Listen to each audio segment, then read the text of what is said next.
Welcome to another Q&A Wednesday here on Jessica Smith TV, and I'm so excited to be talking to you today about activity trackers.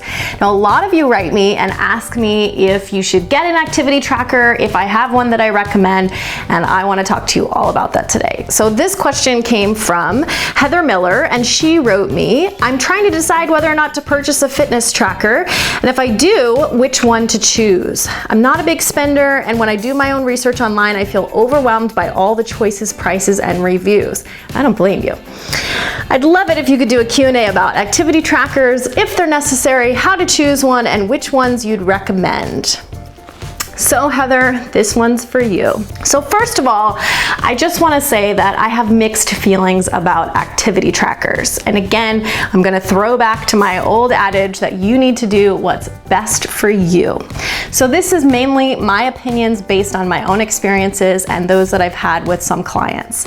So activity trackers basically work in that you can either wear them on your wrist, some of them you can clip onto your belt, some even on your shoe.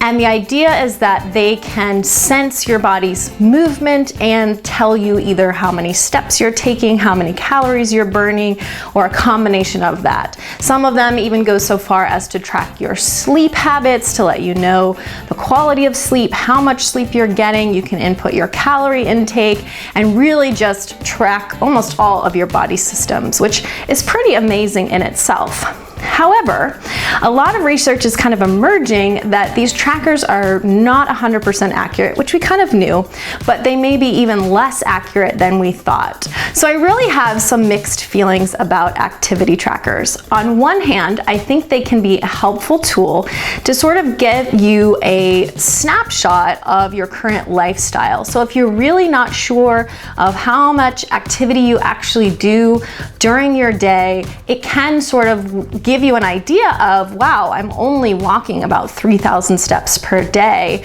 which really isn't very much. Or it may kind of give you a nice little nudge and reminder that you're actually sitting much more than you thought you were.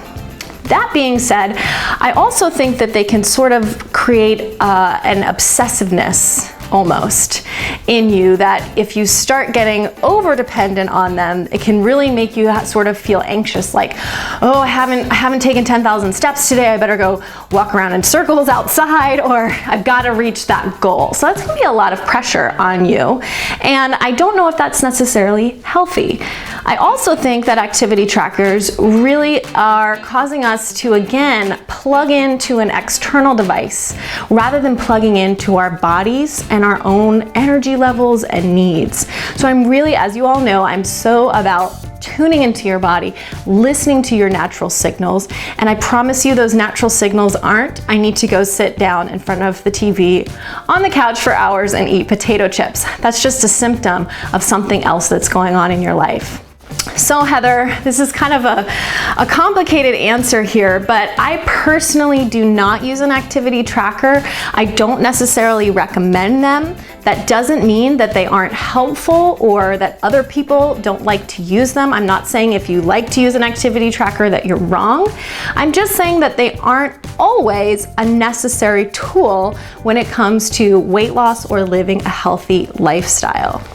You know, there's an old saying that says, a watched pot never boils, and I really think there's some truth to that.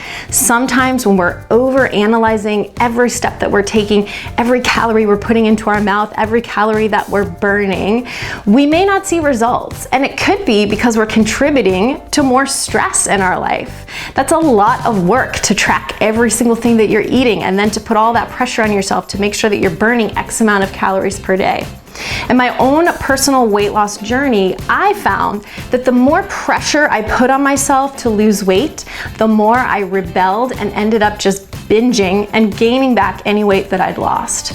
So I find that that's also been helpful for clients, is that instead of really obsessing about calorie intake and calorie burn, they have to just find their own natural harmony and balance. And that's about, you gotta listen to your body's internal cues. So there's gonna be days when you are tired, and you know what? The best thing for your body would be to take a 15-minute nap. Your activity tracker, however, may be buzzing at you and saying, get up, it's time to walk 10 more steps or 500 more steps or whatever it's reminding you to do. And in that instance, I would say, don't listen to the activity tracker. Take the nap that your body may need. You may be under a lot of stress. You may be dealing with some personal issues. It may be that time of the month. Those are all things that your activity tracker can't reflect, but your body can tell you when it needs to rest. It's also really important to point out that you don't need an activity tracker to tell you how far you can or should go.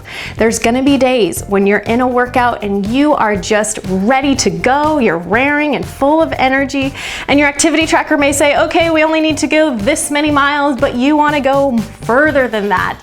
And if you have the energy and motivation to do it, go for it. There's gonna be other days, however, that your activity tracker is gonna say, okay, this is your goal, this is how many miles we need to go in order to achieve that goal, and your body just may be done much sooner than that, and you need to listen to your body instead of a little tracker in those instances as well. So again, just to wrap up, Heather, if you feel inclined to use an activity tracker and that's something that you want to incorporate into your own healthy lifestyle, I say go for it. As far as reviews, it's always good to read the comments and see both positive and negative feedback from other users. That can be really helpful. But when it comes to my personal choice, I don't use an activity tracker, so I don't have a specific one to recommend for you. If you're a device user, we'd love to hear from you, and I'm sure Heather would love your input too. So if you use a device, tell me about it in the comments below. Tell me why you like it and why you found it helpful, and let me know if any of this rang true for you. I always welcome other opinions. Remember, this is just my own personal advice, nothing against activity trackers. So if you use one and you love it, great.